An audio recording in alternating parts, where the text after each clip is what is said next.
Police శాఖ మీద ఆరోపణలు వచ్చినప్పుడే సిఐ గారు వచ్చి ప్రెస్ మీట్ పెడతారు. కానీ లా అండ్ ఆర్డర్ లో ఏదైనా జరిగినప్పుడు మాత్రం సిఐ గారు ప్రెస్ మీట్ పెట్టరు.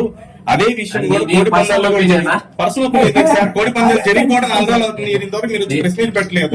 ఈ రోజు వచ్చి మేము అడిగితే మీరు చెప్తున్నారు, కానీ ఏ రోజైనా మీరు జరిగిన ప్రెస్ మీట్ పెట్టారా? అంటే పోలీస్ శాఖ మీద న్యూస్ వచ్చింది కాబట్టి ఏదైనా వచ్చింది కాబట్టి మీరు వచ్చి పెడతారా? ఏంటంటే అందరూ చెప్పుకుంటారు. ఎందుకంటే సిఐ గారు ఎప్పుడైనా ఎస్ఐ గారి మీద మీడియాలో వస్తే ఇప్పుడు ప్రజలు అనుకుంటున్నారని అనవసరం లేదు. ప్రజల్లో నువ్వు కూడా ఒకటే నా అభిప్రాయం ఇట్లా ఉంది సార్ అంటే కూడా నేను ఆన్సర్ చెప్తాను. నా బాధ్యత నా మీద ఉంది.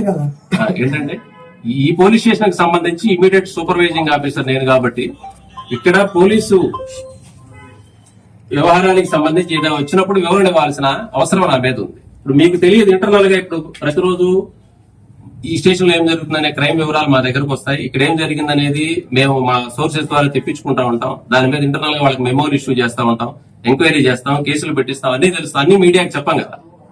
మీడియాకి చెప్పాల్సిన అవసరం వచ్చినప్పుడు లేకపోతే ఆ సందర్భాన్ని బట్టి పిలిచి మీతో షేర్ చేసుకుంటాం తప్పితే మా రోజువారీ వ్యవహారాలు మేము మీడియాతో షేర్ చేసుకోలేం. జరిగి కూడా 5-6 రోజులు అవుతుంది, ఇంతవరకు పెట్టలేదని చెప్పి. అంటే ఇప్పుడు ఈ రోజు ఏదో పోలీస్ శాఖ మీద ఒక ఆరోపణ వచ్చింది కాబట్టి సీఏ గారు పరిస్థితుల్లో వచ్చి పరిస్థితికి పెట్టారని నిజంగా అట్లే ఉంది సార్. ఎందుకంటే ఇంత ముందు కూడా ఒక సందర్భం అలాగే జరిగింది.